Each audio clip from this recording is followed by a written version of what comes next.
ማንቸስተር ዩናይትድ ኒውካስል ዩናይትድን አሸንፏል ይላል። የሁለቱም ክለቦች እንቅስቃሴ ያን ያህል ሳቢ የሚባል አይደለም። እውነት ለመናገር ኒውካስልም ከዚህ በፊት የምናውቀው አይነት እንቅስቃሴ ነበረው ማለት አይቻልም። ያም ሆኖ ግን በጨዋታው የተሻለ የተንቀሳቀሰ የተሻለ ስታስቲካል ውጤቶቹ ስንመለከት የተሻለ የነበረ እሱ ነው። በአጠቃላይ 66 በመቶ ያህል ጨዋታውን በበላይነት ተቆጣጥሮ ተጫውቷል። በአጠቃላይ ወደ 16 ያህል ሹቶች ነበሩት። ከዚህ ውስጥ 3ቱ ኢላማቸውን የጠበቁ ነበሩ፣ ነገር ግን ወደ ጎልነት መቀየር አልቻሉም። ማንቸስተር ዩናይትዶች በሜዳቸውና በደጋፊያቸው ፊት የመጫወታቸውን ያህል የተለመደው ድክመታቸው ክፍተታቸው ነበረ።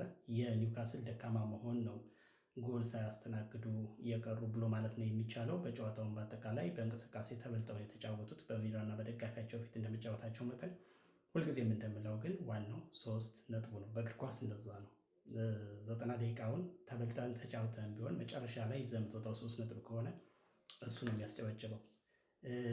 እሱን ነው መጥቀስ የምንችለው። በአጠቃላይ ግን የዛሬው የ18ኛ ሳምንት የእንግሊዝ ፕሪሚየር ሊግ የቦክሲንግ ዴይ መባቻ ወይም ደግሞ የቦክሲንግ ዴይ የመክፈቻ ጨዋታ እንደመሆኑ መጠን ለማንቸስተር ዩናይትድ የ3 ነጥብ በጣም ጣፋጭና አስፈላጊ ነው ብሎ መናገር ይቻላል።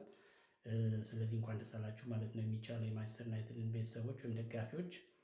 ከዛ ውጭ ግን ማንቸስተር ዩናይትድ አሁን እንደሚታወቀው ወሳኝ ተጫዋቾች በአፍሪካ ዋንጫ ሄደውባቸዋል። ወሳኝ ተጫዋቾች ደግሞ ሴም ታይም ተጎድተዋል። አሁን ባለው ስኳድ ከዚህ በፊት ከነበረው የተለየ አቋም የተለየ እንቅስቃሴ ያሳያል ተብሎ አይጠበቅም ነበረ። ስለዚህ የታየውም ያን ያህል የተለየውን ወይም ጥሩ የሆነውን ማንቸስተር ዩናይትድ አይደለም።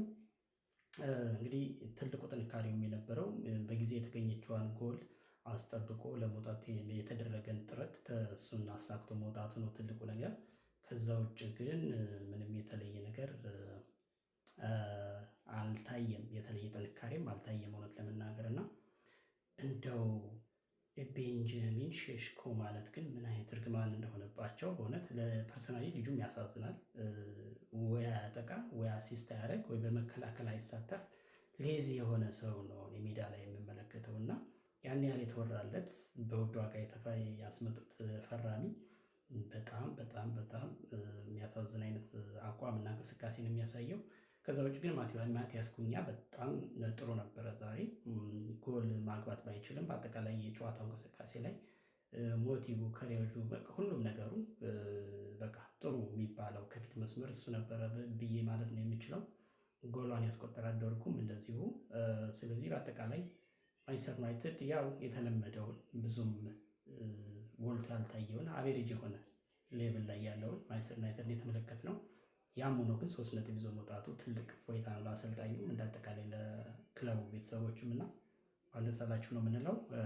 በዚህ መልኩ ተከፍቷል። እንግዲህ የ18ኛ ሳምንት የእንግሊዝ ፕሪሚየር ሊግ ነገ በርከት ያሉ ጨዋታዎች ይደረጋሉ። እንግዲህ እነሱን ተመልክተን ደግሞ ድጋሚ እንገናኛለን። ይመቻችሁ።